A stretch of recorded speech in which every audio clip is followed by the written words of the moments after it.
Olá, queridos irmãos, a paz do Senhor Jesus, seja muito bem-vindo a mais uma aula, hoje a aula de número 12. Se você é novo por aqui, eu convido você a dar uma olhada lá na descrição, porque os nossos slides que nós vamos usar hoje aqui nessa aula estará disponível gratuitamente para você baixar. É só você clicar, seguir as regras, não esqueça de deixar seu clicar aí no gostei, né? E também deixar os seus comentários para ajudar o nosso canal e também compartilhar essa aula. E assim nós abençoamos os irmãos, a sua escola dominical, aí, o seu ministério, enfim.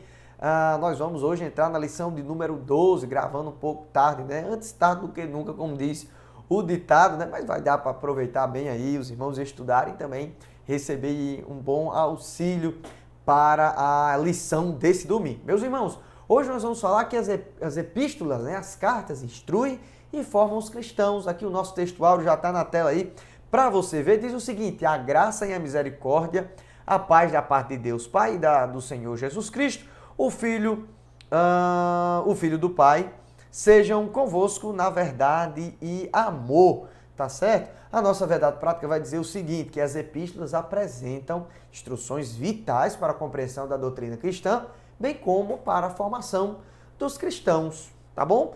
E aí nós vamos direto para a nossa introdução. Eu já aviso a você que nós não estamos lendo a leitura bíblica em classe, está em 1 Coríntios capítulo 1, versículo 1 ao 3, e também 1 Pedro capítulo 1, ou 1 de Pedro, né? Primeira carta do apóstolo Pedro, capítulo 1, versículo 1 ao 2, tá certo? Nós vamos direto para a introdução, para que o vídeo não fique longo, irmãos. Essa aula aqui é muito proveitosa, porém, uma síntese nós vamos fazer aqui, tá certo? Nós não vamos percorrer aí que o vídeo dê 40, 50 minutos. Vamos tentar ficar entre os 28 e 25 minutos para que a gente aproveite de uma forma sintetizada. Se você quiser aproveitar e procurar mais, tem vários outros subsídios que os irmãos podem estar procurando aí. Mas a aula de hoje nós vamos ficar resumindo. Ainda faltou aqui, né? Segunda epístola de João, capítulo 1, versículo 1 ao 3.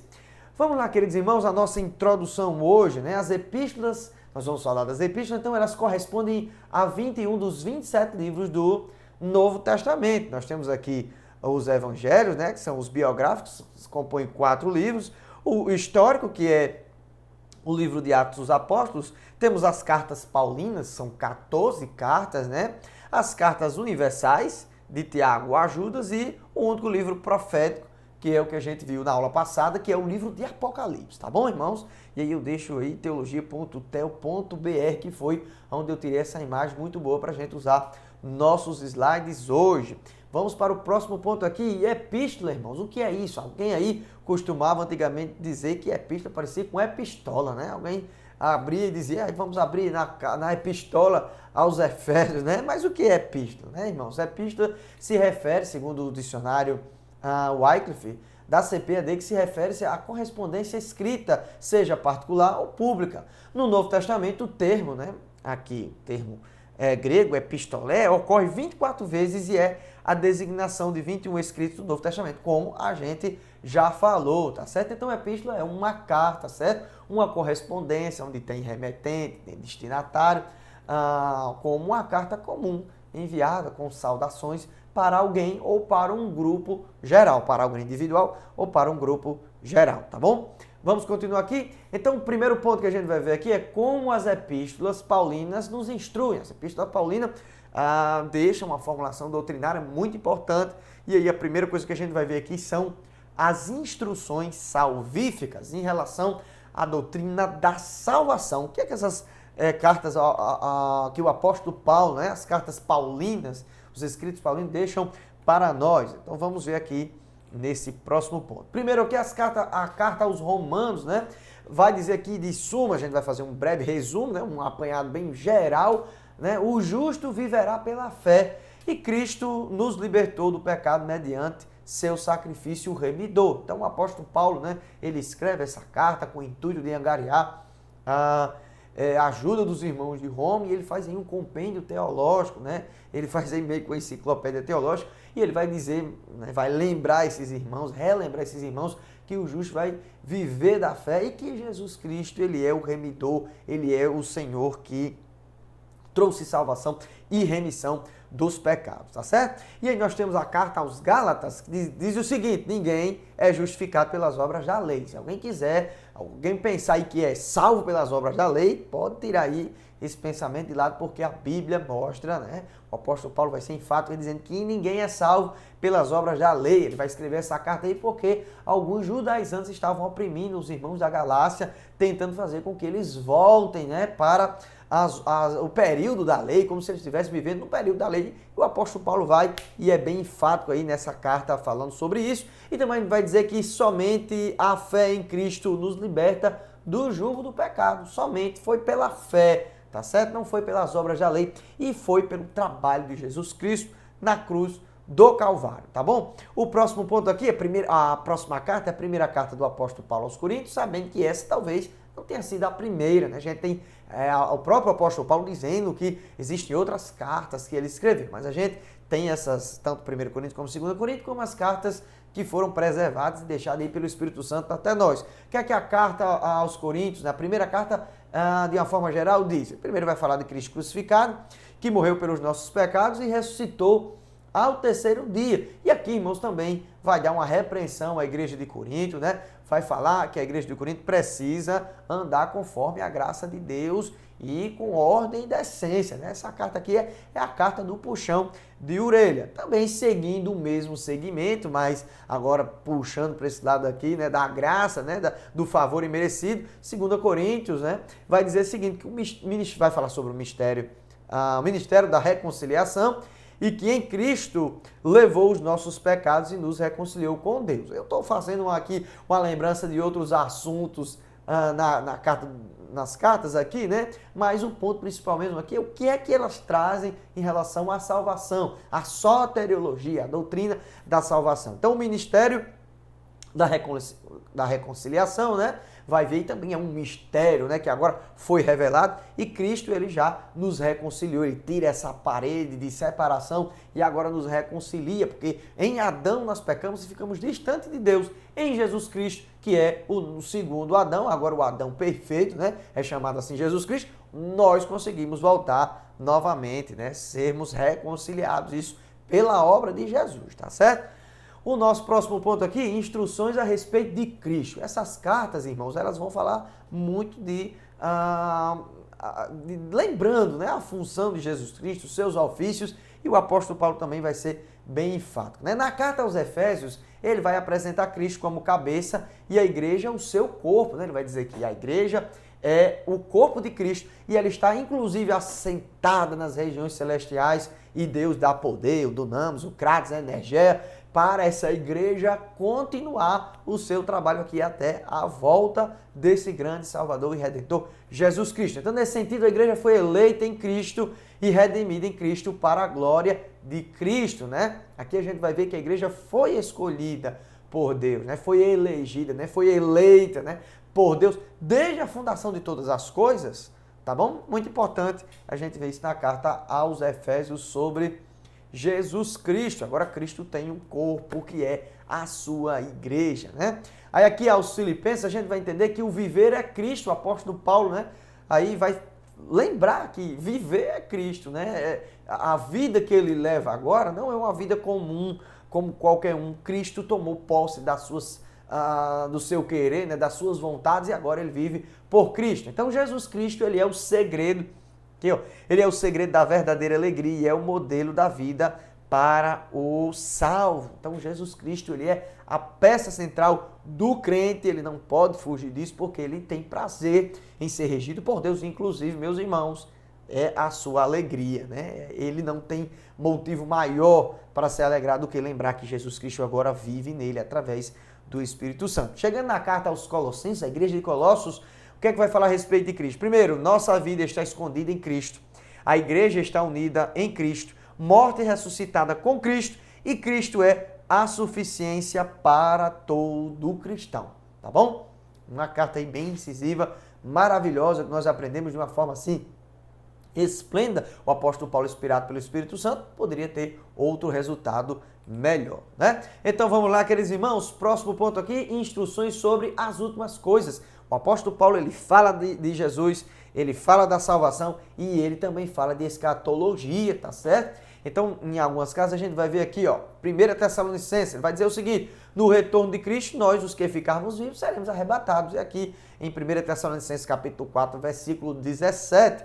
Então, sendo necessário para esperar o Senhor, conservar irrepreensível, tá certo? O espírito e a alma e o corpo. Então, precisamos esperar em Deus, nos santificando, nos purificando através da sua palavra. E aí, uma das partes emblemáticas, onde fala desse ponto dos últimos dias, na primeira carta aos Tessalonicenses. Na segunda carta, também vai falar sobre escatologia, né? Vai dizer que após o arrebatamento da igreja, o dia do Senhor se iniciará com a manifestação do anticristo, tá certo? O anticristo vai se manifestar após o arrebatamento da igreja, e aí a gente sabe, quem já estudou escatologia um pouco mais aprofundado, né? Sabe como é que vai acontecer essas questões. Ele vai enganar várias pessoas, enfim, vai tentar dominar tudo, ele tem ódio, raiva de tudo aquilo que se chama Deus. E aí, irmãos, não vamos se aprofundar, porque aqui é só uma pincelada, tá certo?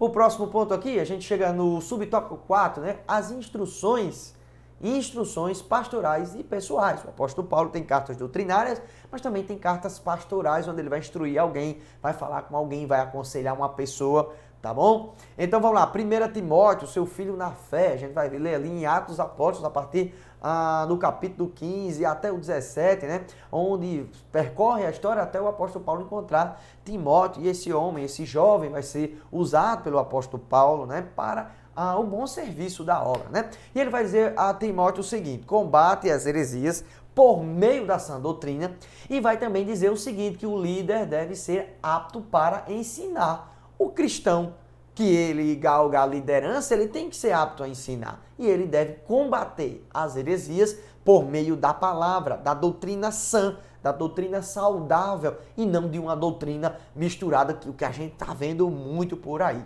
tá certo? Meus irmãos, o próximo aqui, ó, 2 Timóteo, a segunda carta do apóstolo Paulo enviada ao seu filho na fé Timóteo, ele vai dizer o seguinte: o obreiro deve manejar bem a palavra da verdade, tá certo? Um dos conselhos para Timóteo, você precisa entender que um obreiro, tanto você, quantos que você for escolher para servir aí, para ajudar com você, tem que manejar bem a palavra, tem que ter intimidade com a palavra, certo? A fim de produzir arrependimento nos que resistem. A palavra de Deus é poderosa, e uma das nossas lições a gente viu que é espada, né? É mais penetrante, não é espada não, é mais penetrante que espada de 2 gumes, que vai penetrando ali na divisão da alma e do espírito, tá bom?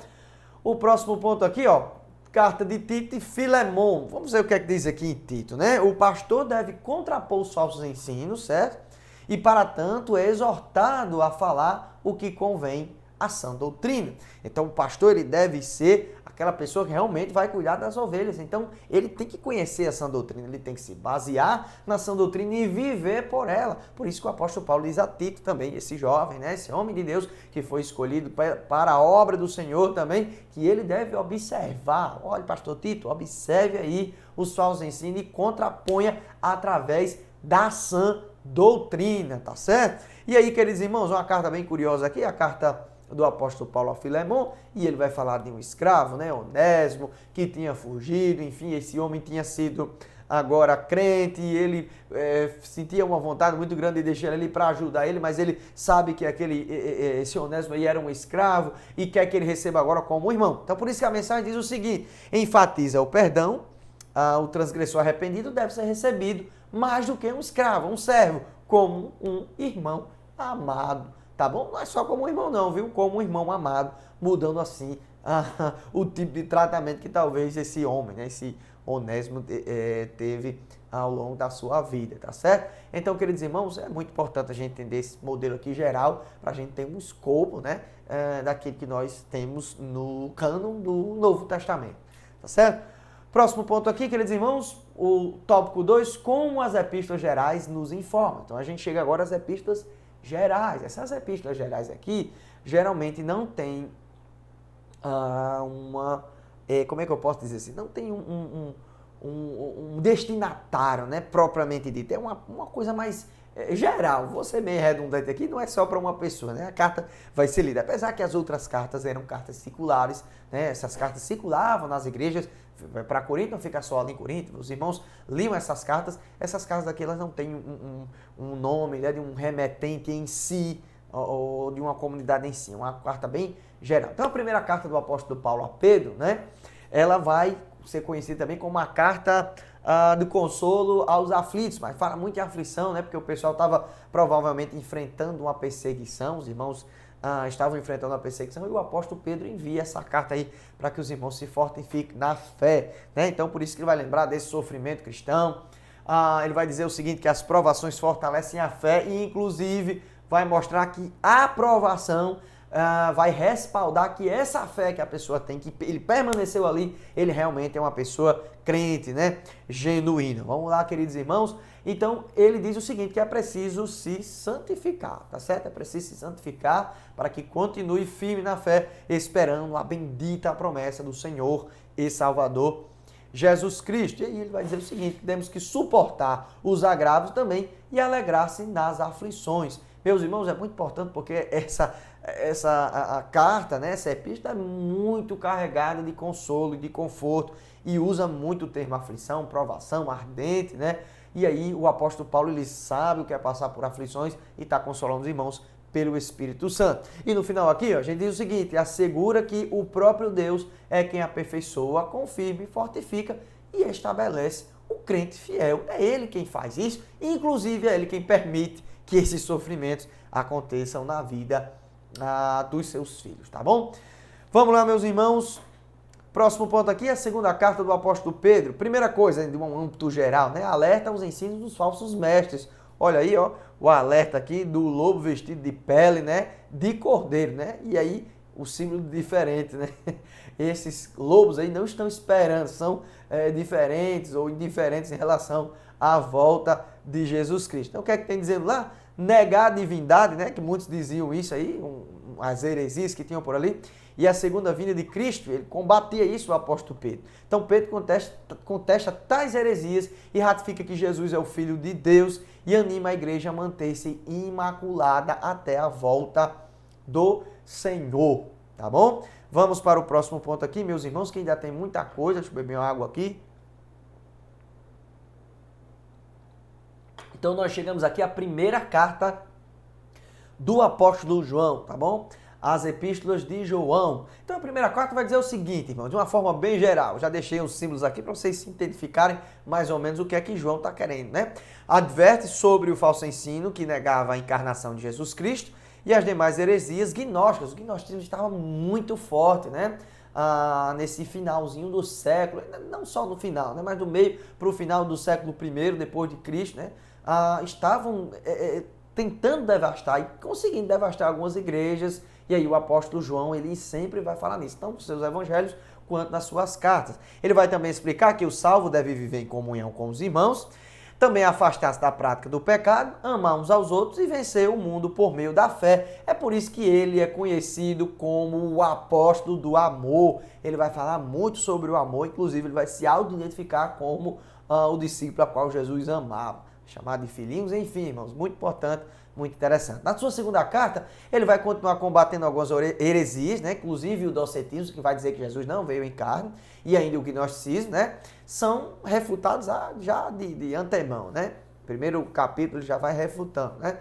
Então a igreja é exortada também a perseverar na doutrina de Cristo e a usar de sabedoria ao receber pessoas em casa. Então ele vai refletir a respeito de continuar no evangelho e também de você ser hospitaleiro, né? O cristão, ele deve identificar e também observar aí, né, de que maneira o crente ele deve socorrer os irmãos nas aflições. Enfim, o apóstolo João, ele é muito amoroso e nas suas cartas ele destila esse amor e é muito maravilhoso. Na sua terceira carta, a gente vai ver aqui um contraponto, né, de dois homens, Gaio e Diótrefes, nome estranho aqui, né, que ele vai fazer esse contraste aqui porque um fazia dano ao evangelho e o outro era diferente, né? Mas vamos ler aqui que é melhor, né? Então destaque-se a fidelidade de Gaio e Demétrio e a reprovação do mau testemunho de Diótrefes, tá certo? Diótrefes. Por fim, João adverte ao cristão, não sigas o mal, mas o bem. Então, aí um contraponto. Existem esses dois tipos de pessoas na igreja? Sim, né? O que é bem, que é um homem de Deus, e existe também o joio, né? E aí o apóstolo João vai falar sobre isso. Irmãos, aqui eu cometi uma gafe, né? Eu coloquei a primeira carta, mas aqui é a terceira, tá certo?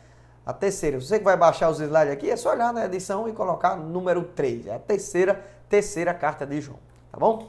Então vamos lá, queridos, chegamos no terceiro ponto, as outras cartas gerais, tá certo? A carta aos Hebreus, carta maravilhosa. Primeiro, de um ponto geral, ele vai tratar dizendo que Jesus Cristo, ele é o sumo sacerdote. Aqui, ó, vai tratar da supremacia de Cristo. Ele é o sumo sacerdote, por seu próprio sangue executou uma eterna redenção. As profecias do Antigo Testamento apontam para Cristo e também, desse modo, o crente é estimulado a olhar para Cristo, autor e consumador da fé. Uma das cartas, assim, que eu posso dizer, favoritas, né? E eu acredito, né? Possivelmente não foi o apóstolo Paulo que escreveu, como alguns dizem, mas um homem de Deus escreveu essa carta inspirado por Deus e assim, baseado na hermenêutica, né? Hermenêutica divina, muito maravilhoso essa carta. E aí a gente chega na carta de Tiago, carta muito discutida, né? Na formação do cânon do Novo Testamento por alguns, mas aí, em geral, vai dizer o seguinte, que a fé sem obras é morta. Você que é salvo, não tem fruto nenhum, é uma árvore sem dar fruto, então é desconfiar, porque a sua fé não está embasada. E aí o apóstolo Tiago, né? Ou alguns dizem, na verdade, que não é o apóstolo realmente, né? Ele é o irmão de Jesus, como fala na carta, mas também é considerado como o apóstolo aquele que é enviado, tá certo? Não na questão da apostolicidade dos 12, né? Então vamos lá, a fé deve ser mostrada em ações. Você tem fé, diz assim aos seus irmãos, olha, Deus abençoe, você que está precisando de comida, eu vou orar e Deus vai abençoar. Você tem e não dá? Então tem algum problema aí na sua fé, tá certo? Seja praticante da palavra e não somente ouvinte, uma das advertências do irmão Tiago, né? E também a verdadeira conversão produz frutos e boas obras. Inclusive o apóstolo Paulo enfatiza isso, diz que nós fomos preparados para as obras desde a antiguidade, né? Desde a fundação de todas as coisas, tá certo? Chegamos na carta de Judas, que não tem capítulo, né? É direto alguns versículos aí, mas alguns botam como capítulo, né? Então diz aqui que o salvo é exortado a batalhar pela fé, tá certo? Então só tem um capítulo aí, a carta de Judas, e aí o tempo, né? O contexto geral é o cuidado com os falsos crentes que tinham circulado muito por ali naquele período. Então isso por causa dos hereges infiltrados na igreja, eles se infiltravam ali, participavam, né, dos ágapes com os irmãos, e é por isso que é muito importante que os irmãos continuem para que consiga distinguir e consiga permanecer na sã doutrina e não sendo igual a esses homens que são nuvens carregadas, como diz o próprio apóstolo Judas, tá certo? Então assim o crente é instruído a orar, né, e a perseverar. Instruído a orar, perseverar, a esperança da vida eterna. Tá bom, irmãos? Muito importante, uma carta bem sucinta, mas de um poder muito grande nas palavras a qual foi deixada para nós. E aí, queridos irmãos, nós chegamos no ponto 3, ao final da nossa aula aqui, as epístolas continuam a falar. Falar o que? Nos dias de hoje não são ultrapassadas essas doutrinas e ensinamentos, servem, irmãos, para os dias odiernos, tá bom? Então vamos lá, queridos irmãos, a doutrina da justificação. O pecado é justificado, absorvido na punição do pecado, né? A gente vai ver aqui, essa doutrina da justificação está não só na carta do apóstolo Paulo, mas a gente vê em outras cartas, né? Então o pecado é justificado, ou seja, absorvido a punição do pecado, unicamente pela fé na graça, na graça divina. Então é pela fé, o justo viverá pela fé, como a gente já viu, e essa justificação somente pela fé em Jesus Cristo, nosso Salvador. O segundo ponto aqui é a doutrina da santificação. Quando a gente diz doutrina aqui, é o ensino da santificação. Nessas cartas nós encontramos isso, que inclusive serve para o dia atual. Então, depois que você aceita Jesus, acontece o processo de regeneração, justificação, você entra agora num processo que vai moldar o seu caráter à maneira do mestre. E esse modelo agora que vai lhe distanciando do mundo, que a gente diz assim, o lado negativo, né? Não que seja ruim, mas que distancia você do pecado, e o lado positivo vai aproximando você do Salvador amado, né? O processo da santificação. Você vai ficando mais parecido, né? Ficando mais bonito espiritualmente, parecido com Cristo. Então, vida separada do pecado, já salvo, justificado, o novo crente entra imediato no processo de santificação. Salvou-se, né, pelo poder de Deus, hoje está convertido, né, se converteu, então a partir desse momento, meus amados irmãos, você entra no processo da santificação. E por último aqui nós temos também a doutrina, o ensino da glorificação, nosso corpo, nossa vida espiritual e corpo. Agora na questão do corpo, né, seremos transformados à semelhança de Jesus Cristo, o corpo de Jesus Cristo. Então nesse processo, o pecador é salvo pela graça, justificado pela fé, santificado pelo Espírito e prossegue até a medida da estatura de Cristo, que chegaremos lá naquele dia. Isso é maravilhoso, tá bom? Meus irmãos, isso aqui é uma síntese da síntese e agora nós encerramos a nossa aula com a conclusão que diz o seguinte: as epístolas são livros divinamente inspirados e representam quase 80% do cânon do Novo Testamento.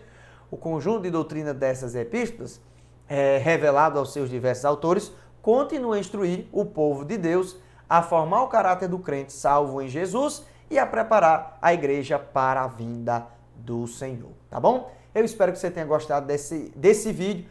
Clique aí no gostei, irmão. Se você está recebendo aí, está sendo abençoado a nossa aula, clique no gostei aí, né? E deixe o seu comentário, seu feedback aí, uma correção, enfim, deixe seu feedback que a gente vai estar respondendo você nos comentários, tá bom? Deus abençoe os irmãos e até a próxima aula, lição de número 13. Você não pode perder a lição de número 13, onde nós estaremos dando o encerramento do primeiro trimestre de 2022, tá bom? Deus abençoe e a paz do Senhor e até a próxima aula. Amém.